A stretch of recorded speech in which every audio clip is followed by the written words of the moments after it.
Hello everyone, তোমরা সবাই কেমন আছো? আশা করি খুব ভালো আছো। সবাইকে কিন্তু প্রথমেই জানাই গুড মর্নিং, কারণ আজকে সকালটা শুরু করেছি কাজ দিয়ে, দেখতেই পাচ্ছ।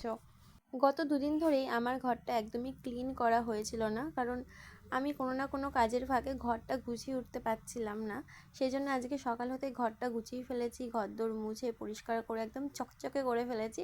আর এখন যেহেতু গরমকাল, এখন কাজও অনেক বেশি। ঠান্ডাকালে তো আমাদের নড়তে চড়তেই টাইম লেগে যেত, আর গরমকাল আসলেই মনে হয় অনেক অনেক কাজ। তো মা সব কাজ করে দেয়, আর আমাকে একটু কমই বলে কাজ করার জন্য। তাও নিজের ঘরটুকু তো নিজেকেই গুছাতে হবে, গুছিয়ে রাখতে হবে, কারণ সেই ঘরে তো আমি থাকি। আমার অগোছালো জিনিসগুলো আমাকেই গুছিয়ে রাখতে হবে। তো এখন আমার ঘরদোর পরিষ্কার করা, ক্লিন করা একদম কমপ্লিট। এবার আমি যাব স্নানে। স্নান করতে যাওয়ার আগে আমি ভাতটা চাপিয়ে দিয়ে যাব।